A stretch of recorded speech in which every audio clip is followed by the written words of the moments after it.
un podcast de Cooperativa.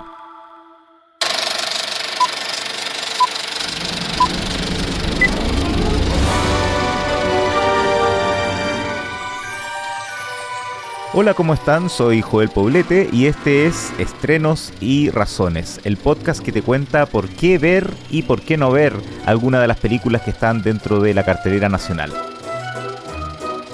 Esta es una presentación de cooperativapodcast.cl.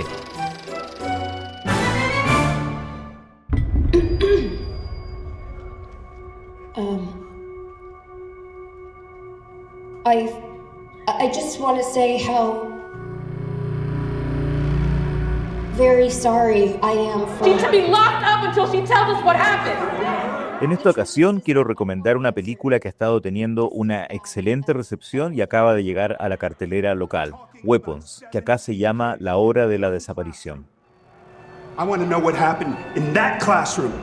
Why just her classroom? Why only her? They're our children. I love those kids. This is a true story that happened right here in my town. A lot of people die in a lot of really weird ways in this story, but you're not going to find it in the news.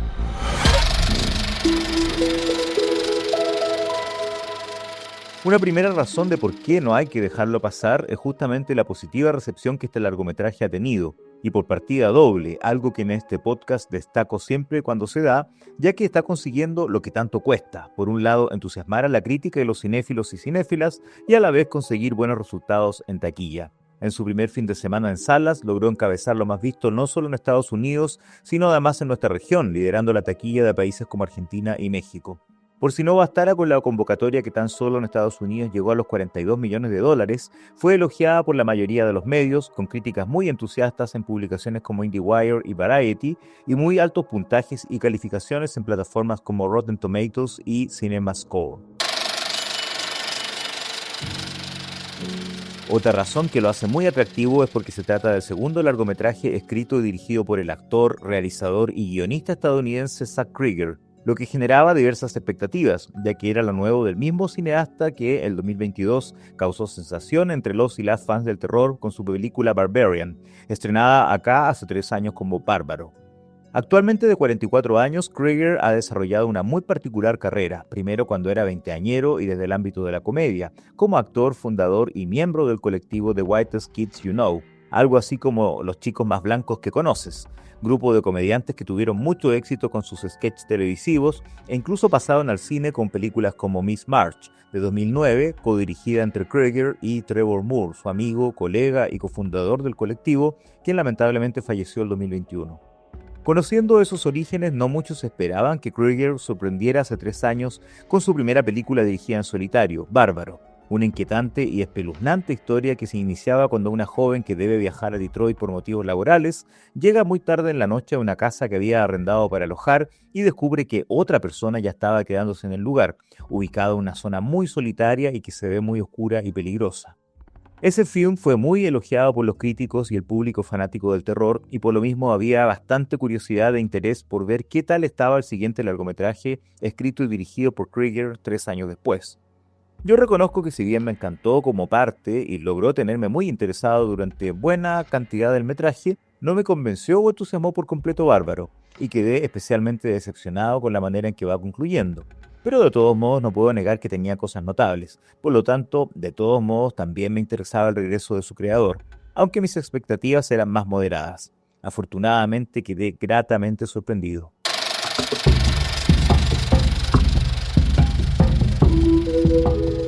Y por lo mismo paso a mencionar otra razón que hace tan atractivo y potente a este film, su historia y cómo la cuenta, estructura y desarrolla el guión de Cregger. No voy a dar demasiados detalles para no caer en spoilers, pero al menos se puede contar que su argumento se inicia cuando la voz en off de un niño, a modo de narrador, nos cuenta que una pequeña ciudad estadounidense ha estado devastada durante semanas por la misteriosa desaparición de 17 niños y niñas que salieron de sus respectivos hogares en plena madrugada al mismo tiempo y hasta ese entonces se desconoce su paradero. Y las imágenes que esa noche registraron las cámaras de seguridad los muestran corriendo al salir de sus hogares como si tuvieran un rumbo fijo. Todos los menores estudiaban en el mismo curso de la escuela local y solo uno de los niños, Alex Lilly, no desapareció esa noche, aunque no hay ninguna explicación al respecto. Cuando comienza la película ha pasado un mes sin que haya mayores novedades y mientras la policía no ha logrado resolver nada, los angustiados padres y apoderados creen que la principal sospechosa es Justine, la joven profesora del curso, quien con su actitud tampoco está precisamente ayudando mucho.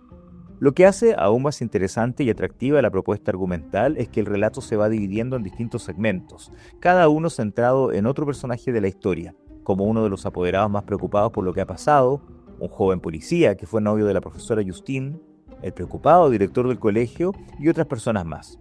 Todo esto permite al espectador ir complementando en su mente lo que nos va mostrando la trama, lo que nos ayuda a estar atentos, replantearnos o cuestionarnos lo que vamos viendo en pantalla.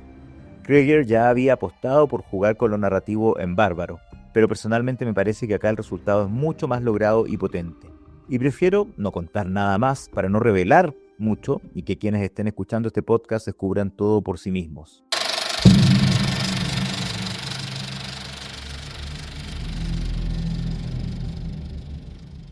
Y a propósito de lo anterior, quiero destacar como otra razón la inteligencia con la que La hora de la desaparición consigue mezclar distintos géneros. Porque aunque se habla de ella como una película de terror y la mayoría de los cinéfilos piensan que así será viniendo del director y guionista de Bárbaro, en verdad es mucho más que eso. En buena medida estamos ante un thriller psicológico, donde es fundamental cómo se retratan y muestran sus personajes, y por lo mismo también califica como drama de suspenso. Pero también puede ser considerado como policial, tomando en cuenta que hay una investigación y un enigma que resolver. Y a la vez, en distintos momentos van apareciendo además toques y elementos de humor, un humor negro, pero humor al fin y al cabo.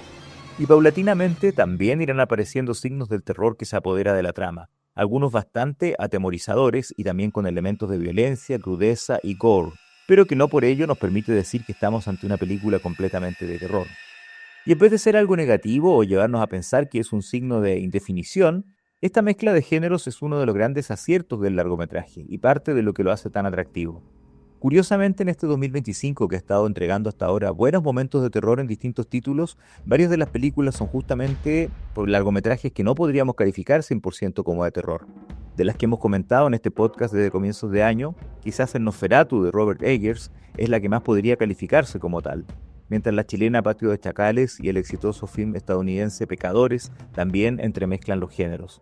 Y lo mismo se puede decir de otros títulos de este año que no comentamos en el podcast y también han tenido elementos de terror, desde verdaderas comedias negras como Compañera Perfecta a las secuelas de Megan y Exterminio.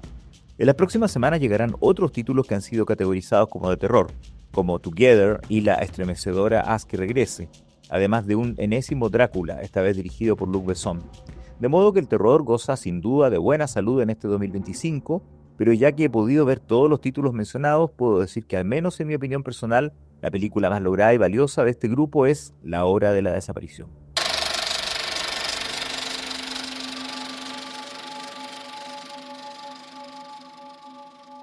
Otro aspecto a resaltar como una de las cualidades de este film y que obviamente califica como razón es su sólido reparto de actores y actrices.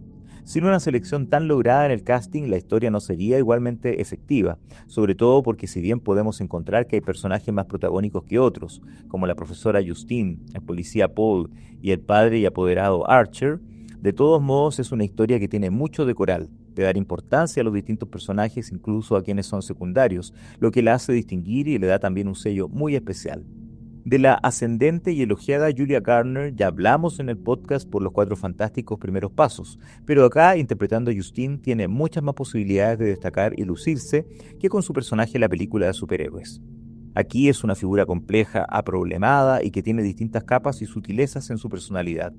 Por otro lado, el rol del apoderado Archer originalmente lo iba a interpretar el omnipresente Pedro Pascal, con lo que habríamos tenido al actor chileno en cartelera por partida ya no doble, sino triple. Pero finalmente lo terminó encarnando el siempre sólido Josh Brolin, y hay que decir que como ya nos tiene acostumbrados a lo largo de su trayectoria de varias décadas, el actor destaca y es muy creíble en su rol. También hay que elogiar al a menudo subvalorado Alden Ehrenreich, a quien hemos visto en películas de los hermanos Coen, Francis Ford Coppola o Christopher Nolan, pero también interpretando al joven Han Solo, y acá está muy efectivo como el policía. Destaco además al divertido adicto James, que encarna a Austin Abrams, actor de series como The Walking Dead, This Is Us y Euphoria. A Marcus, director de la escuela que interpreta a Benedict Wong, que hemos visto en distintas películas e incluso en el universo Marvel, en las películas de superhéroes. También está Cary Christopher, el niño de solo 9 años que se luce en el rol de Alex, el único menor que no desapareció en esa noche. Y especialmente también resalto la excelente interpretación que realiza de un personaje muy significativo en la trama, la veterana actriz Amy Madigan, hoy de 74 años y a quien hemos visto en destacadas actuaciones de cine y televisión desde los años 80. En resumen, un espléndido elenco, una de las grandes fortalezas de este largometraje.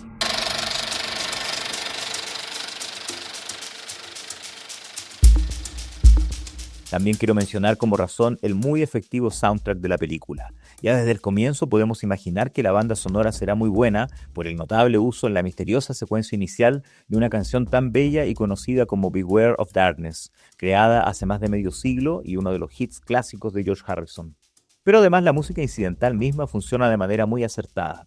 Compuesta por los hermanos Ryan y Hayes Holiday, con la colaboración del propio director Zach Cregger y mezclando distintos estilos, la partitura transita entre lo enigmático y lo siniestro, lo espeluznante y lo intrigante, muy bien apoyada con los efectos de sonido.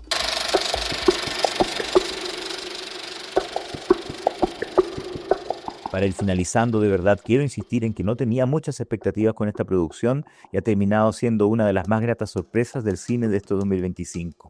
Quizás no es perfecta o no es por completo una obra maestra y tendrá detalles que se le podrán encontrar, o su ritmo y tono tal vez no convenzan por igual a todo el mundo. Pero tomando en cuenta todo lo que he ido señalando, de verdad para mí en lo personal no solo destaca entre producciones similares, sino además creo que merece ser considerada entre lo más logrado en lo que va de este año. Me entretuvo, me mantuvo atento e intrigado, me cautivó, me generó inquietud y en otros momentos logró sorprenderme e incluso hacerme reír cuando menos lo esperaba. Con su puesta en escena, el director Zach Cregger es capaz de asustarnos o inquietarnos, ya sea en plena luz del día o en medio de una oscuridad bastante tenebrosa. Son muy pocas las producciones que logran todo eso de buena manera, sin recurrir a golpes bajos, recursos baratos o soluciones demasiado obvias, y por lo mismo en esta ocasión no podía dejar de recomendarla. I've never seen anything like that in my life. Rewatching. Rewatching. Rewatching.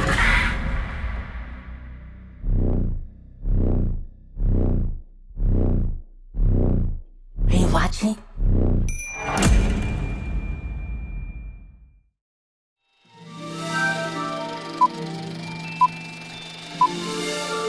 Estrenos y razones. Esta es una presentación de cooperativapodcast.cl.